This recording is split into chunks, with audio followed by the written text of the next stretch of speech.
What's up, Star Wars fans? How's it going? It's John, and thank you so much for tuning in and for being subscribed, for subscribing, as well as turning on that notification bell. That means a lot.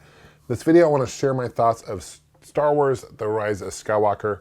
I do want to say, first and foremost, spoiler alert, if you haven't seen the movie yet, please watch the movie first, then come back and watch this video. I don't want to spoil it for you guys. Having said that, I watched it last night. It was Thursday. It was technically kind of opening night, preview night. It was our first showing of the day, and went to some really good friends of mine. And for the most part, I enjoyed the movie. I went in with it with pretty low expectations, to be quite honest with you. I enjoyed Last Jedi, however, I was kind of disappointed in parts. I know a lot of fans didn't care for Last Jedi. You look at the Rotten Tomatoes, for example, the critics gave Last Jedi really high praise. I think it got like a 91% or some crazy high. And you look at the actual people, viewers, the majority really didn't care for it. There's some really story arc issues, and I don't want to dive into the issues with Last Jedi, but it really disappointed a lot of Star Wars fans, hence why I believe Solo was the first Star Wars movie to kind of, quote, flop in the Star Wars standards, right? So now going on to the Rise of Skywalker, I went into it semi-low expectations. I just wanted to be entertained, and knowing that J.J. Abrams was behind the wheel with this one like he was with The Force Awakens, I had some hope. And at the end of the day, I came out, watched the movie, and I felt that the movie felt a little rushed. I felt they had to put a lot of information in like a 2 hour and 15-minute, however long the movie was, time frame, but it was enjoyable. It was funny. It was probably one of the more funny Star Wars movies. I was actually surprised at some of the humor. It was pretty hysterical. And a lot of fan service was done for sure in the movie, whether it's with how Leia passed, with you see the Ewoks at the end of the movie, you see Bespin at the end of the movie, and when Rey is fighting the Emperor Palpatine, you hear voices from Ahsoka Tano, you hear voices from Qui-Gon Jinn, Hayden Christensen, obviously Anakin Skywalker. You hear some other characters and Jedis that were from previous movies and TV shows, which is awesome, cool fan service there.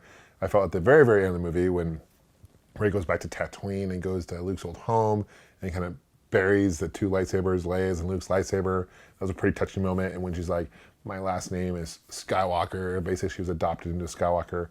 That was great. There were moments in the film that people were applauding, including myself, when, obviously Han Solo, Harrison Ford came back. There's also a moment when Leia had passed. It was pretty emotional. I actually got pretty choked up. It was really cool how they fit Carrie Fisher into the movie, even though she had passed several years away. Previously, a lot of the footage was filmed for Force Awakens, and they had, I guess, some doubles and voice actors and stuff that kind of fill it in. But they made it work, which is awesome. But they did a good fan service with the way she passed. It was cool seeing Lando again. It was cool with, of course, Chewbacca, and the part when Leia does pass away, Chewbacca gets on his knees. That was super, super emotional. The one scene that was kind of awkward was when Rey kissed Kylo at the end, or Ben at the end, and you could see some people in the audience go, kind of didn't know how to react. That was kind of a cool moment. But when he faded, kind of like how the Yoda fades, I thought that was kind of weird. Obviously, he gave his life being to Rey to keep her alive. That's what I got from that scene. Palpatine was a cool character. He was a lot more scary looking than I remember him ever being in any Star Wars movie. And he seemed to be a lot more powerful at the end too. Really cool when he takes lightning and gets all the ships and stuff. That was cool. Overall, I thought they tied loose ends as much as they could. They left some elements out, including the love arc between Finn and Rose. That kind of was started in Last Jedi. She was kind of a small minimal character in this film, and they didn't really go back to that. They did have kind of a love arc between Poe and that one gal I can't recall her name, from that one planet, who was like a bounty hunter. And so I know there was theories, and when Force Awakens came out, that Poe was homosexual. I don't think that's the case. He could be bisexual maybe, but definitely not homosexual. And there was a funny look at the end of the movie when they looked at each other. But it seemed like maybe at one point they were maybe love interests between each other. My favorite scene, there's several scenes in the movie. Some of the space battles were cool. I thought, when Rey with Kylo Ren, and they're kind of that one planet, and there's those huge waves, and they're fighting on the old Death Star. That was really cool, and kind of reminded me of the scene from Bespin and Empire Strikes Back. And there's that scene where I felt that Rey was going to kind of fall like when Luke did in Bespin. Although the Millennium Falcon came and rescued her, I thought she was going to actually fall. There was some parallelisms, and I expected that with J.J. Abrams, right? There's a lot of parallelism with this in Return of the Jedi on the way it ended. Overall, I feel like as a Star Wars fan, definitely worth seeing. What really, I'll be honest, the thing that got me into, not that I left Star Wars, I've always been obviously loved Star Wars, but what has really like rejuvenated my love for Star Wars is The Mandalorian. I love that series. Really well done, and I think Disney's doing a good job. And that's kind of, I feel like, the future for Star Wars in the time being will be on TV with Mandalorian, and then of course the new Obi-Wan Kenobi series coming out, I believe 2021 sometime, and that's going to keep us kind of. Oh, and I can't forget the Clone Wars, a new a season of the Clone Wars cartoon. So that's going to keep us kind of having our Star Wars fix until the next round of films. So this is the end of the main story arc, the main saga.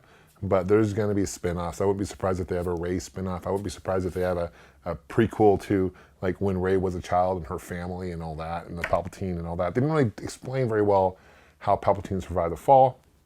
I'm assuming it has something to do with where he was talking to, I keep saying Hayden Christensen, basically talking to Anakin Skywalker in Revenge of the Sith, where he's talking about how he can live forever, whatever. Maybe he used some of that.